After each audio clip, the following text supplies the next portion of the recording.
Strike him out. 2 balls and a strike to count on Taylor.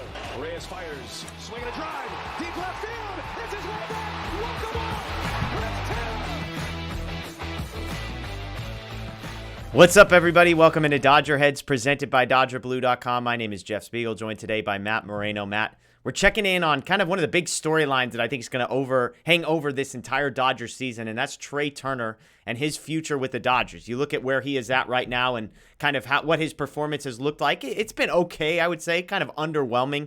At the time of recording, he's hitting .250 and on-base percentage just over .300, slugging percentage of .346. Not what the Dodgers had hoped for, and yet as a pending free agent at the end of this season, it'll be interesting. Turner has said, hey, I'm open to negotiations at any point. I'm not one of these guys that says, if I don't have an offer by opening day, don't talk to me. At this point in the season, I guess I'll ask you personally what you would like to see happen, and secondly, what do you think will happen with this situation? That's tough. I've kind of gone back and forth, and I think at this point, what I would like to see sort of with what I expect to see, and I think they'll just get to the end of this season, get through, hopefully the playoffs and potential World Series run, and then sort of reevaluate where their roster is. Obviously, recently there was, I think, some clarity on the Trevor Bauer front, which I think you and I definitely agreed that financial burden and implications were probably impacting Trea Turner's situation. Obviously, Bauer is going to appeal, and so now we need to see kind of how that sort of unfolds and what the total dollars, the Dodgers potentially end up having to pay if the suspension is reduced. So with Trea, I think it's going to be interesting because he's had an inconsistent start to the year, and so come free agency, if he doesn't necessarily put together kind of the big season that a lot of it, I thought and there obviously still is time, I thought he would be an NL MVP candidate. Will that hurt his market? There are going to be a few notable shortstop free agents this winter. Yep. So interesting to see, but like I said, I think the Dodgers will sort of just kick this can down the. Also, the Freddie Freeman, once they signed him, I think that all but guaranteed that Trea wasn't going to get his extension early.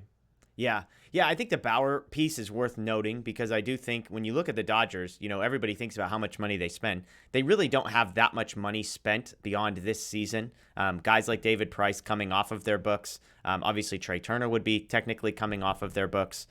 So it's kind of Mookie Betts. And Freddie Freeman are sort of the only two huge numbers that are on their books indefinitely. They've got club options on some guys, that kind of a thing. And so the bigger issue, though, if you're the Dodgers is, if not Trea Turner, who's going to play shortstop? So the backup on Trea Turner, this is a guy who led all of Major League Baseball in wins above replacement last year. He plays a premium position shortstop. We could argue about how good he is defensively. I don't think he's great. I'm not sure he's better or worse dramatically than Corey Seager, which was the guy before him. He will be a year older heading into free agency. The profile is very different.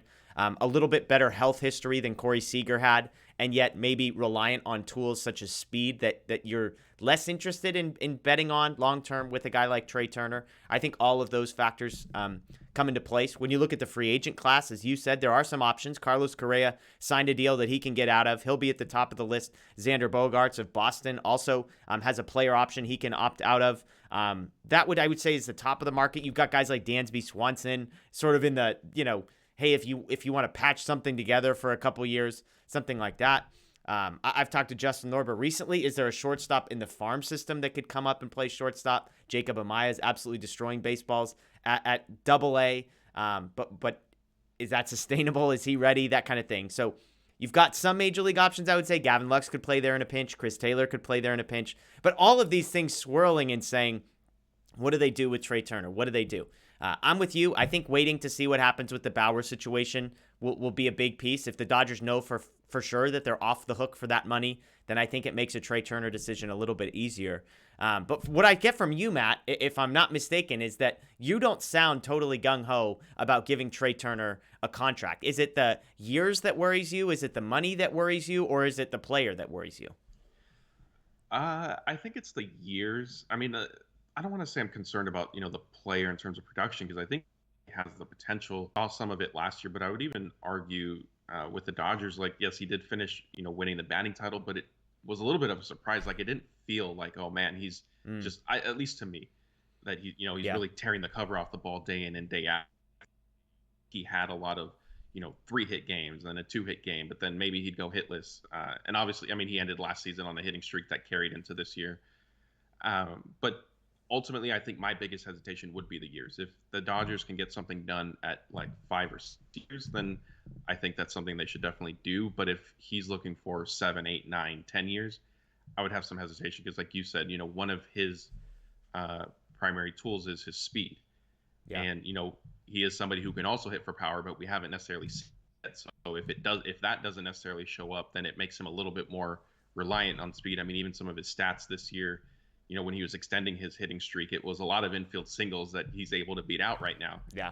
And, no criticism to him. As every player gets older, they become a step slower, like it just happens. And so once that sort of starts to decline a little bit, what kind of player will you be looking at that point? Yeah, I'm looking at last year's contracts, and obviously Corey Seager, top of the market, 10 years, $325 million. I think it's safe to say that that's an outlier. I don't think that's a contract that has reestablished the shortstop market. I think that's a number that Texas needed to pony up a little bit more, and they did.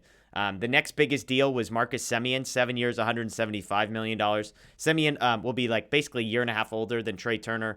Not quite the high-level production, a little bit more questions of, is this sustainable? Trea Turner's done it for a number of years. But I wonder if it's something in the middle there. Like, I wonder if it's the 7-year number that Semien got with maybe the average annual value of 32, 35 million that a guy like Corey Seager gets. So I'll just ask you, if you throw those numbers together, 7 years, $220 million, are you interested in that contract, offering that contract to Trea Turner? Sure. I guess sure. that's not my money, right? Yeah, that's the furthest I think that I would, stretch myself. I mean, because next year he'll be going into his year 30 season. So you figure basically you're paying him about $35 million a year through his age 36 year. On one hand, the hitting for average, like if it's a hit tool, that's probably the most sustainable of any tool possible when it comes to length of a career. The flip side is if it's like 25 to 30% because of speed, that's probably the tool you want to bet the least on. Again, has had a pretty successful health history, I would say. He played 148 games last year, 59 out of 60 the year before, 122. So he missed 40 games in 2019, a full season in 2018. And so Trea Turner is a fascinating one because you could say, hey, he's the most valuable player in baseball, wins above replacement just a year ago. And yet, like you said, I think a lot of people that just watch the game, he's amazing to watch. I love the speed. I love the energy, that kind of thing. But he doesn't like it's one of those things where you pop your head up and you look at the box score. You're like, oh man, Trea Turner's 3 for 5 today. Like it's not like a Corey Seager or a Cody Bellinger that when things are just dialed in, you're like, holy crap, like this guy cannot miss. And so we'll see. I think the good news is he seems interested in coming back to LA. He's not opposed. There were some reports that he's an East Coast guy, blah, blah, blah. That seems to be nonsense. Now it's just a matter of, are the Dodgers interested in re-signing him? As I said, there is not an internal option, at least long-term, that will be ready starting in 2023. It does not appear. Again, maybe Jacob Amaya continues to hit like he's hitting, and who knows. But besides that, Chris Taylor's a guy that's struggling. Do you want to put him at shortstop? Gavin Lux, we know defensively what he would give you at shortstop, which is, below average, I would say, at best, kind of a thing. And so we'll see. This will be a storyline hanging over the year for the entirety of the season. But Trea Turner, will he be extended with the Dodgers? Something to think about. Let us know below. 7 years, $220 million if you offered that to Trea Turner. And he said yes. Would you be happy with that? Let us know below. That's Matt. My name's Jeff. As always, check out DodgerBlue.com, DodgerBlue1958 on social media for the latest. Check us out wherever you get your podcasts, DodgerHeads, Apple Podcasts, Spotify, etc. We appreciate you. We'll see you next time.